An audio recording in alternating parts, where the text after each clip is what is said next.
The most important part of knife sharpening is what tool you use.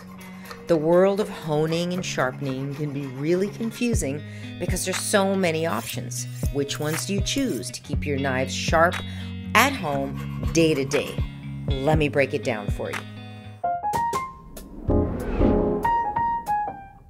I'm sure you've reached for a knife to try and cut something and thought, why won't this thing cut anything? The knife is our most essential tool in the kitchen, but we abuse it so much. So I want to delve into the basics of knife sharpening. What's the difference between honing, sharpening? We're going to get into all of that coming up. Let's go.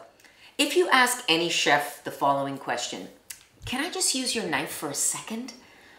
They will look at you with the look that you will never forget if they don't stab you first, because it's quite common for people to pick up knives and go and open cans and mangle them. So we're very protective of our knives. We should take care of them so that they're nice and sharp, because the best chef with a dull knife is limited at best. So I want to show you how to do that.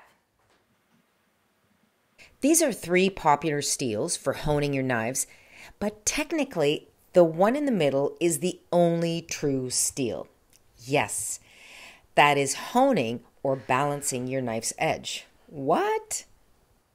For home use, you need a good knife, but it doesn't have to cost a gazillion dollars. So 2 things you need to know: honing and sharpening. Why are they different? Because they are. So here's my array of knives that I have collected over the years. Some of them are precious to me because I've had them forever and they're kind of a high quality. Some of them are just utilitarian, they get the job done. I want to be able to sharpen any of these knives and they're going to be a great tool for me in the kitchen. So honing.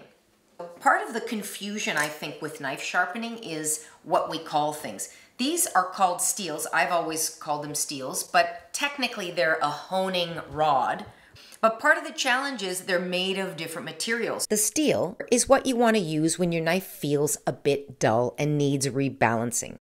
They can also be made of ceramic, which is this one. Be careful not to drop it or it can shatter. And don't order yet. They can also be diamonds. The diamond is a rough surface that is sharpening your knife, actually grinding a bit of the metal down. This steel is going to take care of your knife day to day.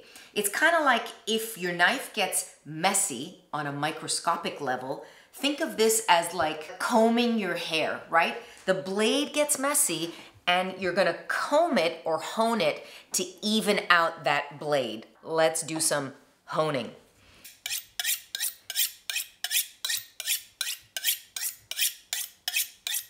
So you basically want about a 20, maybe 18-degree angle, right? So you're just going from the heel of your knife